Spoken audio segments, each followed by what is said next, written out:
So we'll go ahead with last theory topic of this chapter. तो हमारा एक last theory topic बाकी है, which is conical pendulum. Very interesting and very simple topic.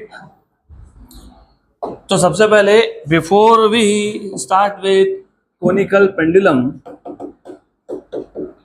you should know what is a pendulum. तो pendulum में एक string होता है, string, there's a string. उसके नीचे एक मास लगाया होता है, heavy metallic ball, उसको बोलते हैं बॉब. तो यू हैव अ स्ट्रिंग, एक रस्सी होती है, and then you have a mass at the end. अब पेंडुलम मतलब क्या? फॉर एग्जांपल अगर मैं इस मास को, बॉब को डिस्प्लेस करके छोड़ दूं तो इट परफॉर्म्स ऑसिलेटरी मोशन. इस ऑसिलेटरी मोशन को हम लोग बोलते हैं सिंपल पेंडुलम. तो दिस इज सिंपल पेंडुलम. लेकिन अगर इंस्टेड इसको यहाँ पे लाने के बाद रिलीज करने की जगह पे अगर इसको हम हॉरिजॉन्टल डायरेक्शन में पुश कर दें, तो यहाँ पे लाके उसको छोड़ा नहीं, अगर छोड़ूंगा तो क्या परफॉर्म करेगा? ऑसिलेशन. वो आप 12th में सीखोगे. लेकिन लेट अस से कि इसको हमने डिस्प्लेस किया और इसको हॉरिजॉन्टल डायरेक्शन में पुश कर दिया, तो क्या होता है? तो it starts performing circular motion. तो ये जो बॉब है इट परफॉर्म सर्कुलर मोशन. और ये जो स्ट्रिंग है, रस्सी, अगर अच्छे से देखोगे तो ये रस्सी कौन सा शेप बना रहा है? कोन का. क्या बना रहा है? ये cone. Hence it is called as a conical pendulum. तो कोनिकल पेंडुलम पहले डिफाइन कर लेंगे, एंड हमारा टास्क है इसमें, हमको ये कोनिकल पेंडुलम में जो सर्कुलर मोशन हो रहा है उसका टाइम पीरियड निकालना है. इफ यू रिमेंबर, हमने कल ही टाइम पीरियड क्या होता है डिफाइन किया था. If you remember, do you remember what is time period? The time taken by the particle to perform one oscillation, मतलब यहाँ पे टू कंप्लीट वन रिवोल्यूशन. तो we want to find out what is time period of conical pendulum. लेकिन उससे पहले मैं diagram draw कर देता हूँ and will define what is conical pendulum. तो कोनिकल पेंडुलम एक पेंडुलम ही होता है. पेंडुलम में एक स्ट्रिंग होता है and there is a heavy metallic ball at the end of the free end. Then हम इस स्ट्रिंग को, मतलब इस पेंडुलम को डिस्प्लेस करते हैं और डिस्प्लेस करके इसको एक हॉरिजॉन्टल डायरेक्शन में पुश कर देते हैं. मतलब हॉरिजॉन्टल डायरेक्शन में इसको वेलोसिटी देंगे तो it will start performing circular motion. और ये सर्कुलर मोशन हॉरिजॉन्टल प्लेन में है. Horizontal plane, there are two planes, ये हॉरिजॉन्टल प्लेन, ये वर्टिकल प्लेन. तो ये जो मोशन है कौन से प्लेन में है? Horizontal plane. इसलिए इसको हॉरिजॉन्टल सर्कुलर मोशन भी बोलते हैं.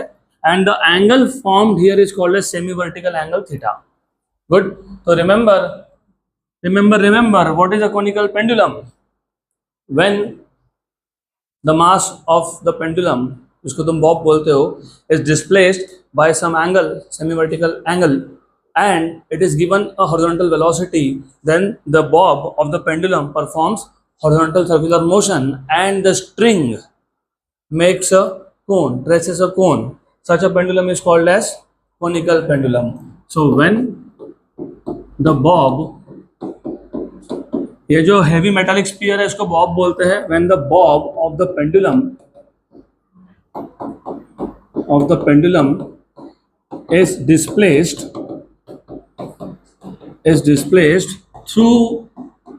थ्रू सम एंगल, और ये जो एंगल है इसको बोलते हो सेमी वर्टिकल एंगल, और ये एंगल थीटा है, theta. Through some angle and is given a horizontal velocity,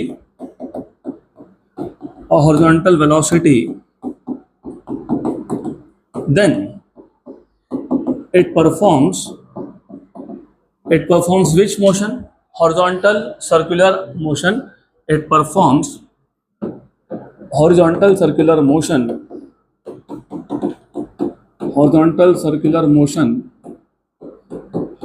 and the string traces a cone. Such a pendulum is called as conical pendulum.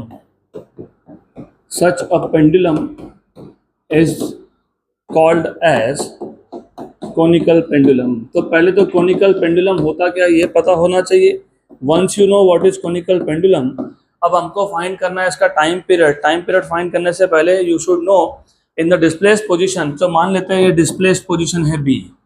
So in the displaced position मतलब जब pendulum B position पे होगा तब उस पर कौन से forces act हो रहे हैं. तो in the displaced position there are two forces acting on the pendulum, एक काम करता हूँ, ऐसा एक लाइन ड्रॉ कर लेता हूँ, this is a vertical line. क्यों? क्योंकि फोर्सेस निकालने हैं तो सबसे पहले पता होना चाहिए जिसका भी मास है उस पर वेट एक्ट होता है। हर एक मास का एक वेट होता है, जैसे तुम्हारा खुद का भी वेट है। Your weight is because of gravity. What is your weight? m into g. क्या होता है वेट? mg। तो in the displaced position the two forces acting are, एक तो वेट है mg वर्टिकली डाउनवर्ड्स, और आपको ये पता होना चाहिए, मैंने आपको बहुत बार बताया है, जहां पे भी रस्सी हो, स्ट्रिंग में कौन सा फोर्स होता है? टेंशन। कौन सा फोर्स होता है? टेंशन। और उसका डायरेक्शन होता है towards the point of suspension. तुमने रस्सी को कहां बांध के रखा है? उस डायरेक्शन में। टेंशन है ना, टेंशन इधर, टेंशन रस्सी में, तुमको तो है ही, इधर भी टेंशन है। तो यहाँ पे tension is towards the point of suspension which is called as T dash. अभी टी डैश क्यों बोला? क्योंकि टाइम पीरियड के लिए मैं टी यूज करने वाला हूँ, इसलिए इसका नाम चेंज करके टी डैश बोल दिया। तो there are two forces acting on the pendulum in the displaced position. So in the displaced position, बहुत सिंपल टॉपिक है, हाँ कंडीशन है, ध्यान रखना चाहिए, ध्यान होना चाहिए। So in the displaced position the two forces acting on the pendulum are, number one weight mg, और weight mg का डायरेक्शन क्या है? Vertically downwards. तो weight mg वर्टिकली डाउनवर्ड्स, और दूसरा फोर्स कौन सा था? Tension T dash towards the point of suspension. तो रस्सी को जहां बांधा है उसी डायरेक्शन में होता है हमेशा टेंशन टी डैश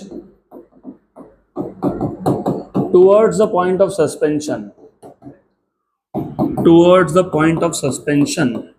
और ये इंपॉर्टेंट है क्योंकि 12th में दो चैप्टर में तुमको ये कॉन्सेप्ट लगने वाला है टेंशन का, 2 से 3 चैप्टर में, तो पता होना चाहिए towards the point of suspension. Good. और ये जो टेंशन है ना, टेंशन, इस टेंशन के हम लोग 2 कंपोनेंट कर सकते हैं। अगर ये एंगल थीटा है तो ये एंगल भी कितना है? थीटा है। क्यों? Alternate angle. और फिर ये थीटा को लग के एडजस्टेंट, वो हमेशा कॉस होता है। तो ये टी डैश का कौन सा कंपोनेंट हो गया? T dash cos theta. और टी डैश कॉस थीटा को परपेंडिकुलर हमेशा होता है टी डैश साइन थीटा। तो ये आ गया टी डैश साइन थीटा। और ये जो पार्टिकल सर्कुलर मोशन परफॉर्म कर रहा है, इसका जो रेडियस है वो है आर, तो ये हो गया radius R. T dash sine theta, T dash sine theta ये फोर्स है, भूलना मत, और आर ये रेडियस है। ये टी डैश साइन थीटा का डायरेक्शन है टुवर्ड्स द सेंटर। और मैंने आपको कल ही बताया था कि कोई भी सर्कुलर मोशन में सेंट्रीपिटल फोर्स लगता ही है, नहीं तो सर्कुलर मोशन होता ही नहीं है। तो ये भी सर्कुलर मोशन परफॉर्म कर रहा है, तो पता होना चाहिए था कि यहाँ पे एक सेंट्रीपिटल फोर्स लगने वाला है। तो मुझे बताओ सेंट्रीपिटल फोर्स कौन प्रोवाइड कर रहा है? T dash sine theta. और टी डैश कॉस थीटा क्या कर रहा है? mg को बैलेंस कर रहा है। तो ये जो टेंशन टी डैश है ना, it can be resolve into 2 components. हमने इसके 2 कंपोनेंट्स कर दिए। So T dash can be resolve into 2 components,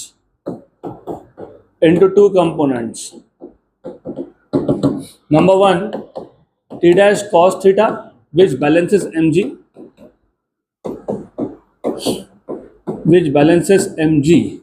So t dash cos theta equals to mg. Equation number 1. Number 2, t dash sin theta क्या कर रहा है? Provides centripetal force. So number 2, t dash sin theta provides necessary centripetal force.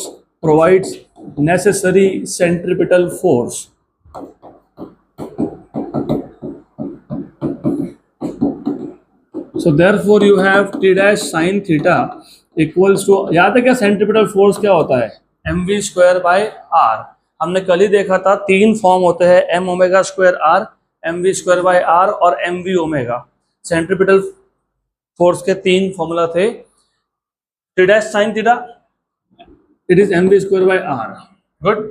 अब equation number 2 को equation number 1 से divide कर दो। तो अब तक का स्टोरी सिर्फ इतना है, हमारे पास था एक पेंडुलम को किया डिस्प्लेस करके छोड़ा नहीं, उसको छोड़ते तो वो ऑसिलेशन परफॉर्म करता। हमने इसको हॉरिजॉन्टल डायरेक्शन में पुश कर दिया तो वो क्या कर रहा है? सर्कुलर मोशन परफॉर्म कर रहा है। कौन से प्लेन में कर रहा है? हॉरिजॉन्टल प्लेन में। और क्योंकि ये पेंडुलम का बॉब सर्कुलर मोशन परफॉर्म कर रहा है तो रस्सी स्ट्रिंग कैसा शेप बना रहा है? कोन जैसा। इसके लिए इस पेंडुलम को क्या बोलते हो? Conical pendulum, right.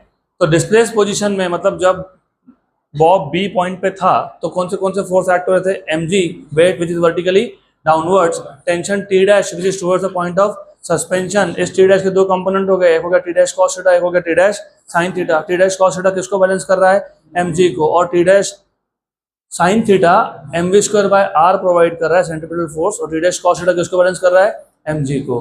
तो t dash cos theta equals to mg और t dash sin theta equals to mv square by r। अब इसको कर देते हैं डिवाइड, इक्वेशन नंबर 2 को इक्वेशन नंबर 1 से डिवाइड कर देते हैं। तो हो गया T dash sine theta upon T dash cos theta equals to M V square by R upon M G. M और एम हो गया कैंसल, तो आपको और T dash by T dash भी कैंसिल हो गया, तो आपको मिल गया sine theta by cos theta, मतलब कौन होता है वो, tan थीटा इक्वल्स टू क्या हो गया, एम तो कैंसिल हो गया ना, तो v square by r g, तो it is v square by r g. इसको बोल देते हैं equation number 3। Good, then therefore या तो ऐसा करो, v square equals to R G tan theta लिख लेते हैं, इसको बोलते हैं equation number 3। But if you remember, do you remember, हमने कल ही देखा था, कल क्या देखा था, कल हमने देखा था, if you remember, speed is distance upon time, distance upon time, right. एक राउंड में कितना डिस्टेंस कवर होता है, 2 पाई आर, और एक राउंड को लगने वाले टाइम को हमने क्या बोला था, टाइम पीरियड, कैपिटल टी। तो in 1 revolution the bob completes या covers a distance of 2 pi R and the time taken is T. अब इसका स्क्वायर कर लो, और ये स्क्वायर और ये स्क्वायर, तो एक काम करो ना, इसको इक्वेशन नंबर 4 को 3 में सब्स्टिट्यूट कर दो। तो from 3 and 4, from equation number 3 4, from equation number 3 and 4, v की जगह पे क्या लिखोगे, 2 पाई आर बाई टी। तो v की जगह पे लिख दिया 2 पाई आर बाई टी, और ये v का स्क्वायर था, इक्वल्स टू क्या हो गया, आर जी टैन थीटा। तो 2 का square 4 pi square R square by T square equals to R G tan theta. सही है, good. But what is tan theta? अभी देखो ये ना, इसको बोलते हैं height, height of the pendulum, और यहां से यहां तक ये जो है ना, ये होता है length of the pendulum L, और ये है रेडियस आर। तो मुझे राइट एंगल ट्राइंगल से बताओ what is tan theta, what is tan theta, which side by which side, opposite upon, अरे रे रे, अपोजिट अपॉन हाइपोटेन्यूज कब से हो गया tan theta, opposite upon adjacent.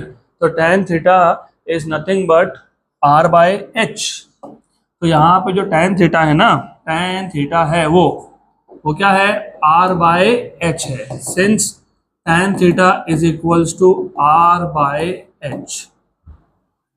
Okay, ये एक आर और ये दोनों कैंसिल हो गए, अरे ये तो कैंसिल हो गया, पूरा ही कैंसिल हो गया, गड़बड़ हो गई, गड़बड़ हो गई, फिर क्या करेंगे, वैसे बराबर ही है, नथिंग रॉन्ग, लेकिन एक काम करो, फिलहाल टेम्पररीली इसको मत सब्स्टिट्यूट करो, इट इज करेक्ट, बट हम लोग आखिरी में देखेंगे सब्स्टिट्यूशन। फिलहाल तो इसको ऐसा रखते हैं, फिलहाल इसको ऐसा रखते हैं, क्यों, क्योंकि कभी कभी टाइम पीरियड का equation in terms of radius होना चाहिए, क्योंकि अगर आपको रेडियस की वैल्यू दी है और टाइम पीरियड पूछा है तो फिर आपको वैसा डिराइव करते आना चाहिए, तो कर लेंगे, कोई बात नहीं। तो यहाँ से तुमको टी स्क्वायर क्या मिलेगा, टी स्क्वायर क्या मिलेगा, 4 pi square R upon G tan theta, good, बराबर। टेकिंग स्क्वायर रूट, तो स्क्वायर रूट ले लो, तो t इक्वल टू 4 का रूट कितना होता है 2, पाई स्क्वायर कितना होता है पाई, और ये पूरा का पूरा रूट के अंदर गया, r upon G tan theta. सही है, बराबर है, करेक्ट है। अब आप चाहो तो tan theta equals to R by H लिख लो, या फिर अगर आप चाहो तो और एक काम भी कर सकते हो, if you look what is sine theta from this triangle, opposite side upon hypotenuse. तो but what we can say is sin theta equals to r by l. तो r क्या हो गया, l sin theta. ये भी substitute कर दो तो t equals to 2 pi under root of r क्या आ गया, l sin theta upon g tan theta. लेकिन tan theta क्या होता है, sin theta by cos theta. Okay, ये हो गया कैंसल. गुड. और एक cos थीटा डिनोमिनेटर के डिनोमिनेटर में है तो कहाँ जाएगा, न्यूमरेटर में. तो time period equals to 2 pi under root of cos theta गया ऊपर तो L cos theta upon G. लेकिन अगर आपका ध्यान है डायग्राम पे, what is cos theta, cos theta adjacent side upon, तो ये हो जाएगा h बाई एल. क्या हो जाएगा ये, h बाई एल. तो h क्या आ गया, L cos theta. Therefore t equals to 2 pi under root of h by g. अब अगर मैं चाहता तो मैं इसी स्टेप में अगर मैं tan theta r by h लिखता, अगर लिखता tan theta अगर मैं r by h लिख देता तो r by h, r क्या हो गया, कैंसल, h गया ऊपर और रूट ले लोगे तो क्या आएगा, 2 pi root of h by g. तो इसी स्टेप में हमको मिल जाता फाइनल फॉर्मूला. लेकिन मैंने जानबूझ के नहीं किया, क्यों, क्योंकि कभी कभी आपको r दिया होता है तो ये फॉर्मूला यूज कर देना, कभी कभी आपको l दिया होता है तो ये फॉर्मूला यूज कर लेना, कभी कभी आपको हाइट ऑफ पेंडुलम दिया होता है तो ये यूज कर लेना. मतलब 3 फॉर्मूला बन गए एक की जगह पे, करेक्ट. तो this is all about conical pendulum. बहुत सिंपल सा केस है. हमारे पास एक पेंडुलम है जिसको हमने डिस्प्लेस किया और फिर उसको हमने हॉरिजॉन्टल डायरेक्शन में पुश कर दिया तो it starts performing circular motion in horizontal plane. Good. And the string makes a cone, इसलिए क्या बोलते हैं उसको, conical pendulum. Right. In the displace position 2 forces act. एक है वेट mg वर्टिकली डाउनवर्ड्स, एक है tension t dash towards the point of suspension. Tension के 2 कंपोनेंट होंगे, t डैश cos थीटा और t dash sin theta. t dash cos theta किसको balance कर रहा है, mg को. तो t dash cos theta equals to क्या आ गया, mg. t dash sin theta equals to mv square by r. इन दोनों को डिवाइड कर दिया तो tan थीटा मिल जाएगा आपको. इन दोनों को डिवाइड कर दो तो मिल जाएगा tan theta equals to v square by rg. तो फिर आ गया v square equals to rg tan theta बराबर. What is speed, distance upon time, distance upon time, distance upon time.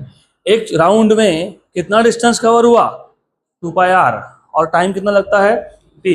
तो you have v equals to 2 pi r by t. ये v यहाँ substitute कर दोगे तो टाइम पीरियड का equation मिल जाएगा 2 pi under root of r by G tan theta. फिर tan theta is sin theta by cos theta और डायग्राम से तुमको मिल गया r equals to l sin theta. वो भी सब्स्टिट्यूट कर दिया, सिंप्लीफाई कर लिया तो मिल गया 2 pi root of l cos theta by g. लेकिन l cos थीटा होता है h, तो 2 pi root of h by g. ये हो गया आपके सारे थ्योरी टॉपिक्स खत्म. तो now we will move to the remaining questions of this chapter. तो if you remember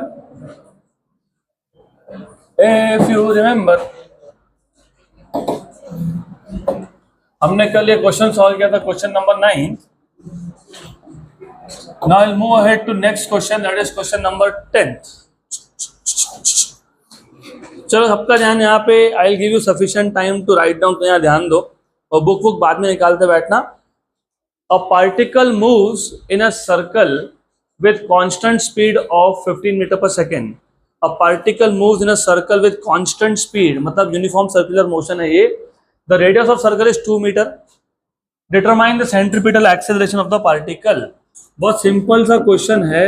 हमको गिवन पैरामीटर में बोला है speed is 15 metre per second और रेडियस आपको दिया हुआ है 2 मीटर का, और आपसे पूछा क्या है, सेंट्रिपिटल एक्सेलरेशन.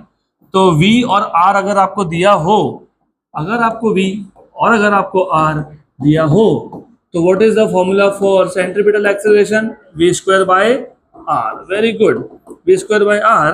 तो हो गया क्वेश्चन खत्म, क्योंकि सीधा सिर्फ यहाँ पे वैल्यू सब्स्टिट्यूट करना है. v स्क्वायर मतलब 15 का square upon r, what is r, 2 बराबर. तो a की वैल्यू हो गई 225/2, मतलब ये आ जाएगा 112.5 metre per second square. Sir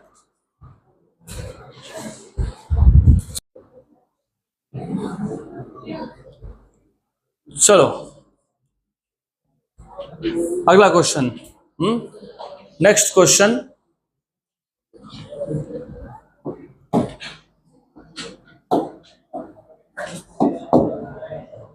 a projectile is thrown at an angle of 30 degree to the horizontal.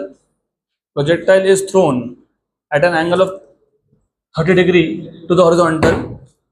ये सीधा नीचे गया वैसे, it was not at horizontal. ये बाकी है ना क्वेश्चन कि हो गया? बाकी है। What should be the range of initial velocity so that its range will be between 40 meter and 50 meter, assuming g equals to 10 meter per second square? So very simple question. Projectile is thrown at an angle of 30 degree, तो 30 degree में तुमने projectile को project कर दिया। आपको पूछा है what should be the range of initial velocity. Initial velocity मतलब u1 और u2 की वैल्यू क्या होनी चाहिए so that the range r1 is 40 and r2 is 50। तो दो अलग अलग रेंज की वैल्यू मिलने के लिए, हॉरिजॉन्टल रेंज की वैल्यू मिलने के लिए व्हाट शुड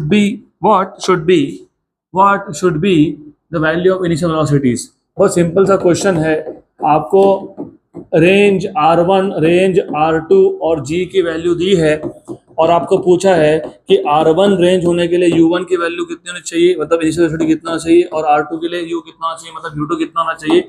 ये 40 मीटर है, ये 50 मीटर है और ये 10 मीटर पर सेकेंड स्क्वायर है और आपको पूछा है u।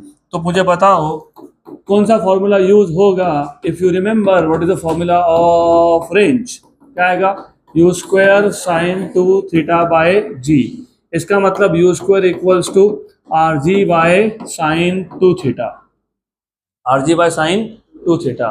बराबर, पक्का पक्का, गुड गुड।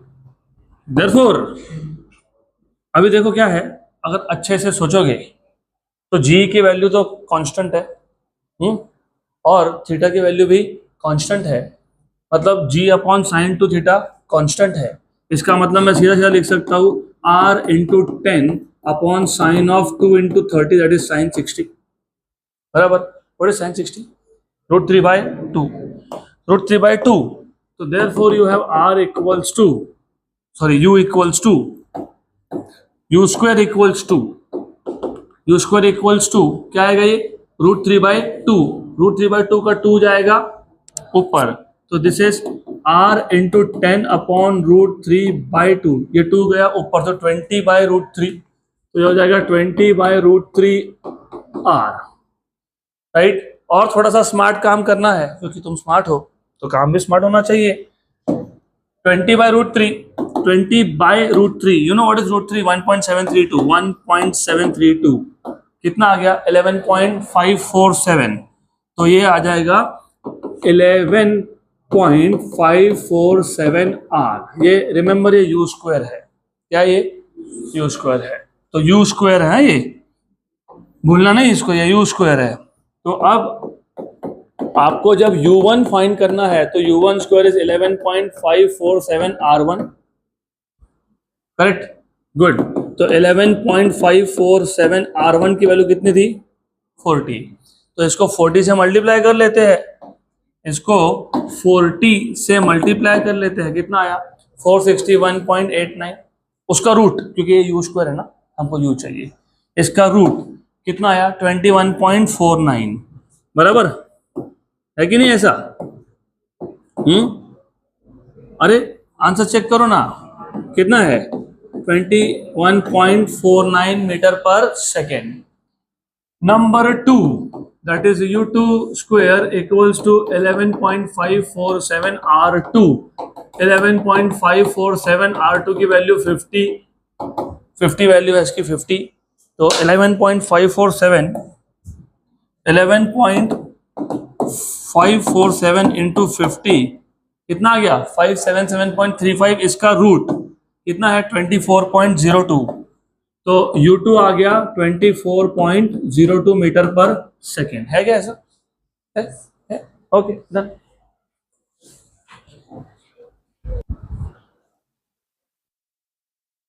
चलो अभी लास्ट क्वेश्चन जो हमारा बचा है, लास्ट है कि और है?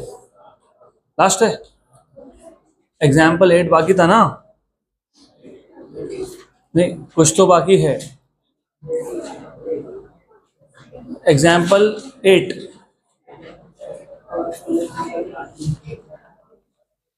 तो इफ आई रिमेंबर करेक्टली 9.3.9 भी तो बाकी था कि हो गया था? बाकी है, हाँ, ओके, वो भी बाकी है, ये भी बाकी है, हाँ, और ये हो गया क्या? 3.6 will be homework for you. 3.6 तुम खुद करोगे, होमवर्क है ये। हो गया होगा तो ठीक है, नहीं तो you will be solving by yourself. Example 3.8,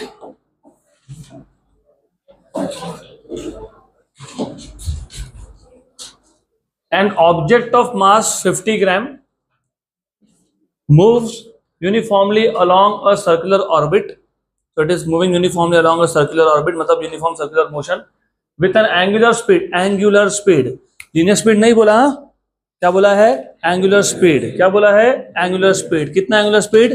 5 radian per second. ये ओमेगा होता है, वी नहीं होता है। कौन होता है? Omega. If the linear speed of the particle is 25 metre per second, ये वी होता है। वी कितना है? 25 मीटर पर सेकेंड। ओमेगा कितना है? 5 रेडियन पर सेकेंड। और मास कितना है? 50 ग्राम। 50 ग्राम मतलब 15 × 10⁻³ grams, kilograms by the way, है ना। 50 ग्राम को किलोग्राम में कन्वर्ट करने के लिए 50 × 10⁻³ What is the radius of the circle? Calculate the centripetal force acting on the particle. Very good. Simple question. जीवन में मतलब गिवन में तुमको दिया है 50 ग्राम का मास, और ये हो जाएगा 50 × 10⁻³ kg, मतलब ये हो जाएगा 5 × 10⁻² kg। और ओमेगा दिया हुआ है, ओमेगा। अभी पीछे आजू बाजू देखना नहीं, इधर ही देखना। Good. What is omega? 5 radian per second. And what is V? V is 25 meter per second. So this is what it is given to you. ये इतना डेटा है, और आपको पूछा क्या है? आपको पूछा है you are supposed to find, क्या पूछा है? रेडियस। तो पहला आपसे पूछा है R, और फिर पूछा है सेंट्रीपिटल एक्सेलेरेशन A। तो how do you find out R and A? भूल गए ना? भूल गए, very good. V equals to R omega, तो यहाँ से R is V by omega.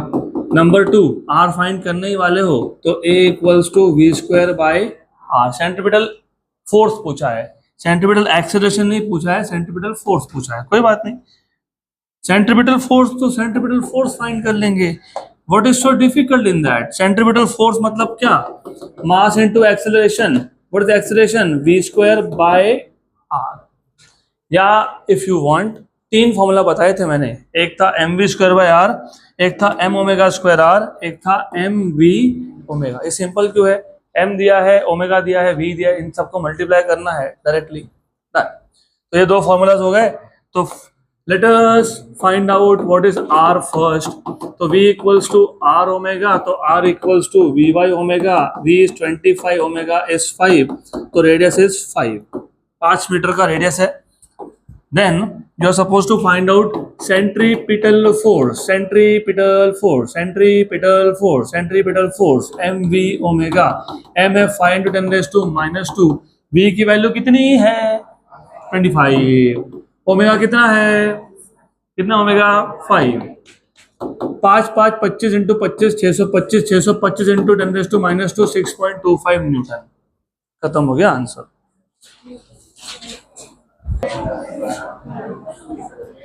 चलो नेक्स्ट क्वेश्चन, अगला question, example 3.9। An object is traveling in horizontal circle with uniform speed at t equal to 0, मतलब इनिशियल टाइम इंस्टेंट पे velocity is given by u bar equals to 20 i cap plus 35 j cap kilometre per second. अभी ये kilometre per second को मैं metre per second कर देता हूँ, नहीं तो आंसर भी किलोमीटर पर सेकेंड में आएगा। तो ठीक है, what ever it is. After 1 minute, 1 minute के बाद, मतलब 60 सेकेंड्स के बाद, the velocity becomes -20 i cap -35 j cap. अगर आप अच्छे से नोटिस करोगे तो पहले 20 i कैप था, अभी -20 i कैप हो गया। 35 जे कैप था, अभी -35 हो गया। ये सिर्फ तब होता है जब आधा राउंड कंप्लीट हो। बताता हूँ ऐसा क्यों। What is the magnitude of acceleration? तो सबसे पहले you have to understand velocity directly negative हो जाना वो तभी पॉसिबल होता है जब आधा राउंड खत्म हो गया हो। ऐसा क्यों? क्योंकि अगर आपको याद होगा सर्कुलर मोशन में velocity at every point is tangent. तो ये मान लेते हैं कि ये इनिशियल वेलोसिटी था which was 20 i cap plus 35 j cap. आधे राउंड के बाद मतलब यहाँ पे इसका डायरेक्शन हो जाएगा कंप्लीटली उल्टा, कंप्लीटली रिवर्स।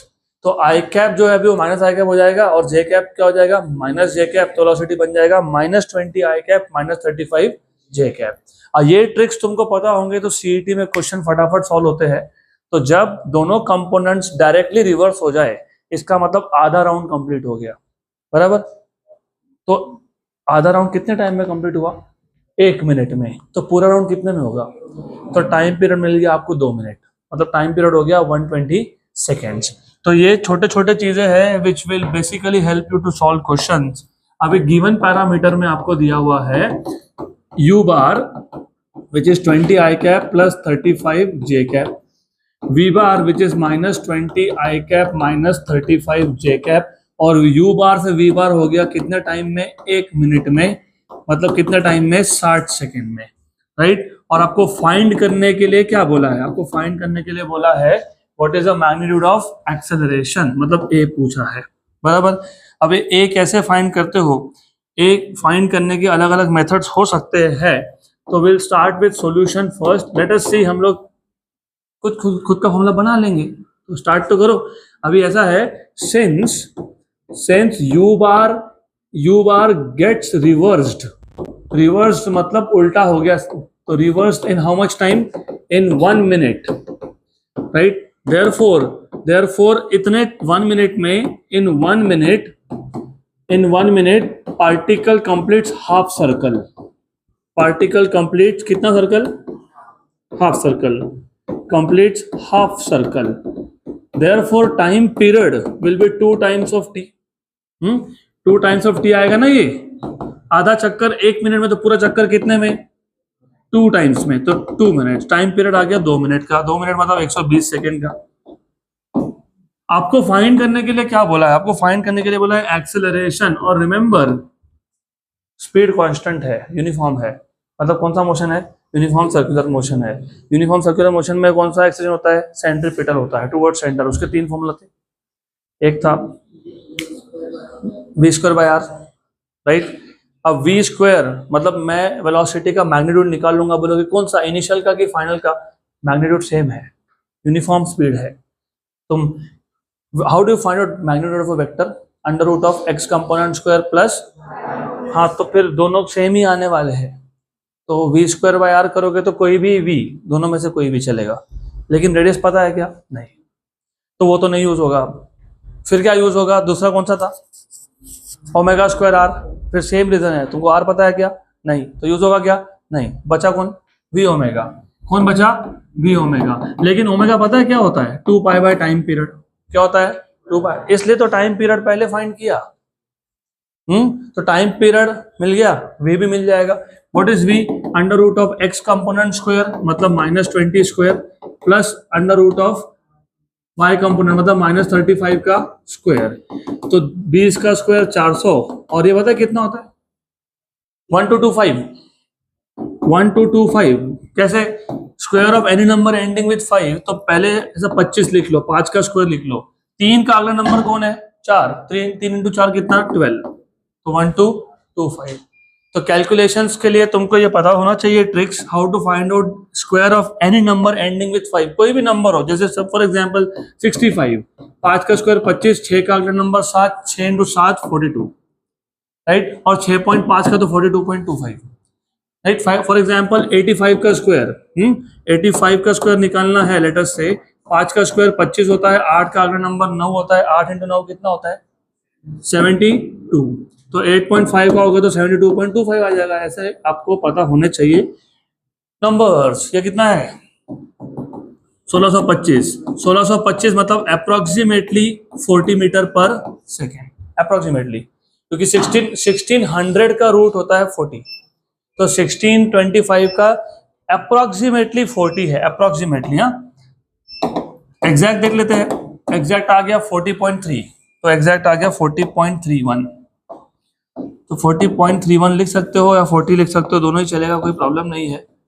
40.31 हमको क्या चाहिए था, सेंट्रीपिटल एक्सेलरेशन चाहिए था, वो क्या है, वो है 2 पाई v बाई टी, तो 2 पाई v की वैल्यू कितनी आई 40.3 और t कितना आया 120। देखो अभी ऐसा है, ये 1 और ये 3 रफली अप्रोक्सीमेटली पाई की वैल्यू 3.14 होती है, तो ये भी गया, तो आंसर क्या आएगा 2, तो आंसर आएगा approximately 2 metre per second square. फिर एग्जैक्टली भी करके दिखाता हूं मैं, एग्जैक्ट करना है तो 40.31 इंटू 2 पाई, मतलब इंटू 2 इंटू पाई, पाई की जो 3.14 होती है 253.15 डिवाइड बाय कितना डिवाइड बाय 120, तो डिवाइड बाय 120, तो डिवाइडेड बाय 120 कितना आ गया 2.1, रफली अप्रोक्सीमेटली कितना था 2 था, एग्जैक्टली कितना है 2.1 मीटर पर सेकेंड स्क्वायर। हो गया, क्वेश्चन खत्म।